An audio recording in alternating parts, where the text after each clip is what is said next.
राम राम भाई सारे ने। मैं तारा अपना साथी प्रीतम बरवाड़ा। मैथ्स के नाम से अपना यूट्यूब चैनल है।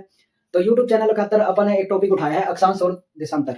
ये टॉपिक ज्योग्राफी का है और ज्योग्राफी में कई बार इसमें से क्वेश्चन आवा भाई अक्षांश और देशांतर होते क्या है, इनकी स्थिति क्या है, इसका महत्व क्या है, या फिर इस तरह के क्वेश्चन एसएससी लेवल के क्वेश्चन होते हैं जो ज्यादातर एसएससी लेवल में ज्योग्राफी के पोर्शन में पूछे जाए हैं।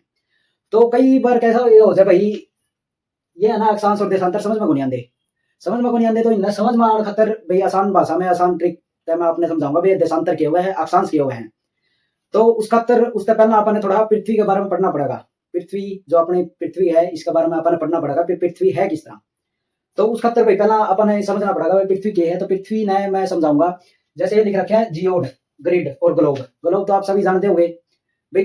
ग्लोब क्या हुआ है, ग्लोब अपन देखा होगा ऑफिस में दरिया हुआ है, सरकारी दफ्तर में, स्कूल के अंदर या फिर स्कूल में पढ़े होंगे, ज्यादा अपन साइंस का मास्टर या ज्योग्राफी का मास्टर ने ग्लोब दिखाया होगा। तो वो ग्लोब है ना एक गोला हुआ है जिसके ऊपर अपना देश के विदेश के मानचित्र छपे हुए हैं, जिसे आप मानचित्र कहते हैं। हाँ, तो वो ग्लोब हुआ है। लेकिन उससे पहले क्या हुआ पृथ्वी ने आप कहते हैं पृथ्वी गोल है, पृथ्वी गोल है, ये अपना है भाई गलतफहमी। पृथ्वी वास्तविक रूप में गोल नहीं है। पृथ्वी कैसे है जियोड शेप। जियोड शेप कौन सी हुआ है भाई, चपटा अंडाकार शेप, उसको क्या बोलते हैं जियोड। जियोड का मतलब क्या हुआ है जिस तरह ये टेढ़ी मेढ़ी है ना गले से ऊबड़ खाबड़ बन रही है, तो ये इसे बोलते हैं जियोड शेप। तो वास्तविक रूप में अपनी क्या है पृथ्वी जियोड शेप की है, ना कि गोल टाइप की। आप वैसे ही कहते हैं भाई पृथ्वी गोल है, पृथ्वी गोल है। पृथ्वी गोल नहीं है, पृथ्वी है जियोड शेप। जियोड शेप मतलब कहीं से ऊंची है, कहीं से नीची है, कहीं पे चपटी है, कहीं पे अंडाकार है, तो इसको कहते हैं अंडाकार चपटी आकृति। तो पृथ्वी की आकृति कैसी है, चपटी अंडाकार आकृति। उसके बाद में क्या हुआ है ग्रिड। ग्रिड का क्या मतलब हुआ भाई, ग्रिड में किसका काम हुआ है, ग्रिड में काम हुआ अपना अक्षांश और देशांतर का। अक्षांश और देशांतर किए हुए हैं एक ऐसी काल्पनिक रेखाएं हुए हैं जो किसी भी वस्तु, किसी भी स्थान और किसी भी मान लो देश की जो स्थिति है अपने ग्लोब के ऊपर या फिर अपने पृथ्वी के ऊपर, उसको दर्शाने का काम करते हैं। ये कोई ऐसी रेखा नहीं होती भाई जैसे भाई धरती पे खींच दी या फिर पानी में को खींच दी। ये काल्पनिक होती है भाई। और काल्पनिक क्यों हुआ है ये काल्पनिक बनाई जाए हैं किसके ऊपर, मानचित्र के ऊपर। या हकीकत में नहीं है भैया, कोई नहीं सोचता हो भैया तो पूरा गुजारी है या फिर पूरा गुजारी है चलो देखेंगे या रेखा कड़े है, ये ऐसे नहीं मिलती भाई। ये मानचित्र के ऊपर हुआ है, मानचित्र के ऊपर होती है। काल्पनिक रेखा इन्हें बोला जावा है, काल्पनिक रेखा हो जाए। तो काल्पनिक रेखा कौन सी होगा, अक्षांश और देशांतर। तो उस पहले क्या करेंगे, जो अपनी पृथ्वी है जियोड शेप की है, अगर इसके ऊपर अपन जिस तरह ये होगी अपनी देशांतर रेखा। कौन सी होगी, देशांतर रेखा। देशांतर रेखा याद करने का क्या सिस्टम होगा भाई। देशांतर रेखा मान लो ये अपनी पृथ्वी है, पृथ्वी पर कोई पूरा देश है, फिर यहाँ पे देश है, इसका जो इस देश से और इस देश के बीच में जो अंतर है ना, ये इस तरह बेरा पड़ जाएगा अपन है। तो इसलिए इनको क्या कहते हैं, देशांतर।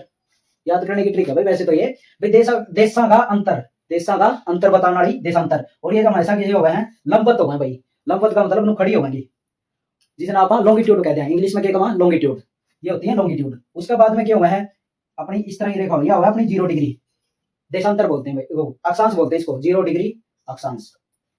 उसके बाद में ऐसे ये पृथ्वी के चारों ओर, पृथ्वी के चारों ओर, पृथ्वी के चारों ओर जो ऐसे टेढ़ी हो गई नहीं, लेटीट्यूड, लेटी का मतलब लेटीट्यूड, लेटी रेखाएं, इनको क्या बोलते हैं, अक्षांश बोलते हैं भाई। क्या बोलना है इसमें, अक्षांश। इसको बोलते हैं ग्रिड। ग्रिड कैसे भाई, किसी भी मानचित्र पर, किसी विश्व के मानचित्र पर आप जब देशांतर और अक्षांश रेखाएं खींच दिया हाँ तो उसे ग्रिड बोला जाता है। ग्लोब ये पापा पूछेंगे भाई ग्लोब जिसने आप सारे जाना भाई ग्लोब है, ग्लोब होगा, ग्लोब ने किस तरह के माना जाता है। मान लो ये रेखा खींच रखी है और यह रेखा में एक देश इधर है, एक देश इधर है, मान लो एक देश इधर है, ये देश इधर है, ये देश है, और इनके ऊपर कोई ये रेखा खींच रखी है, ऐसे ऐसे रेखा खींच रखी है। ये रेखा जब किसी देश, किसी स्थान या फिर किसी वस्तु की स्थिति को दर्शावे नहीं तो उसे क्या बोलते हैं आप, ग्लोब। क्या बोले जाओगे, ग्लोब। और ये क्या है, ग्रिड। ग्रिड किसने बोले जाओगे, ग्रिड बोली जाओगी भाई सिंपल जो लाइन खींच दी अपन है, अक्षांश और देशांतर खींच दिए, वो तो होगी ग्रिड। लेकिन उस ग्रिड पे, ग्रिड के से, ग्रिड की मदद से अगर आप देश की स्थिति को जानेंगे उसे बोलते हैं ग्लोब। और जो जियोड आपने बताया होगा या अपनी पृथ्वी की वास्तविक स्थिति है या फिर आकृति है। ठीक है, अब आ गया अपन अक्षांश पे। अक्षांश कौन से बताए हुए मैंने, लेटीट्यूड। लेटीट्यूड मतलब लेटी हुई रेखा जो ऐसे जाती है ना पृथ्वी के, यो है अक्षांश रेखा। अब आप पूछोगे अक्षांश, ये पेपर में आया था पेपर से मैं अपना कराने लग रहा हूं, अक्षांश कितने होते हैं। जो अपना मानचित्र हो, मानचित्र पर अक्षांश कितने होते हैं? तो अक्षांश जो है ना भाई, अक्षांश जिस तरह मान लो ये अक्षांश है, ये जान लग रहा है, ये अक्षांश जो इस तरह ये 0 डिग्री से स्टार्ट हुए हैं और एक ऐसे गिनते गिनते 1 डिग्री पे 1 डिग्री पे, सॉरी भाई, जो है ना ये अक्षांश हो 1 डिग्री पे ये बढ़ते जाओ और लास्ट में उड़ा के बढ़ते हैं। तो इनकी कितनी संख्या होगा भाई? उत्तरी गोलार्ध बोलते हैं इसने, जो ये दक्षिणी गोलार्ध है, इनकी संख्या हुआ है 90। तो 90 इधर है, 90 ही इधर है, 90 उरे 90 उरे, ठीक है जी। 90 ये है, 90 ये और एक ये बीच वाली। तो आप अक्षांश पूछने लग जाए, अक्षांश कितने हुए हैं? अक्षांश अगर पूछेंगे ना अपना, तो अपन आंसर के देना है, अक्षांश हो गए अपने 180 तो सीधे हो गए और प्लस ये 0 डिग्री वाला एक ये, तो अपने अक्षांश की कुल संख्या होगी 181। अक्षांश पूछेंगे तो अगर आप देशांतर की बात करना, देशांतर की कुल संख्या कितनी हो गए? अपन देशांतर, देशांतर कौन से हो गए भाई? जो नॉर्थ पोल हो गए, साउथ पोल हो गया, उत्तरी ध्रुव या उनके ऊपर ऐसे मिला भाई। और ये सारे जो अपनी पृथ्वी का गोला है नी, अपन ग्लोब देखा होगा, उसके ऊपर चारों तरफ हो गए। तो अपन इनकी कुल संख्या पूछेंगे भाई कितनी है, इनकी कुल संख्या कितनी हुआ है भैया? ये 1 डिग्री पे चल रहा है और अपना गोला का तो आपने बेरा ही होगा, 1 डिग्री में, एक गोला में कितने डिग्री हुआ है टोटल? 360 है। तो ये 1 डिग्री का गैप होगा भाई इनका, 1 डिग्री का। तो अपने देशांतर की कुल संख्या, देशांतर की कुल संख्या कितनी होगी भाई? देशांतर की कुल संख्या कितनी हो जाएगी? तो यह हो जाएगी 360। पेपर में भैया प्रश्न पूछे गए हैं दोनों, देशांतर की कुल संख्या कितनी हुआ है, अक्षांश की कुल संख्या कितनी हुआ है, या फिर अक्षांश कितने हुए हैं। अक्षांश रेखा, ये भी दूसरा प्रश्न आ जाएगा भाई,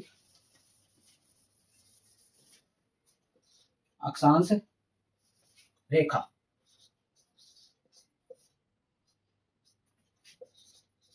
की कुल संख्या, ये अक्षांश रेखा की कुल संख्या पूछा भाई। अक्षांश रेखा कौन सी? अक्षांश रेखा जो अपनी ये लेटी हुई है, लेटीट्यूड जो अपनी टेटी पड़ी हुई है नी, इन्हें बोला अक्षांश रेखा।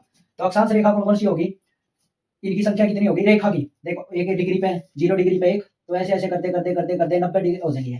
लेकिन लास्ट में आ गए ना, ये एक पॉइंट रह जाए, रेखा नहीं को मांगे ये जो लास्ट में आंधे आंधे मिलते मिलते ये उड़े रह जाएगा।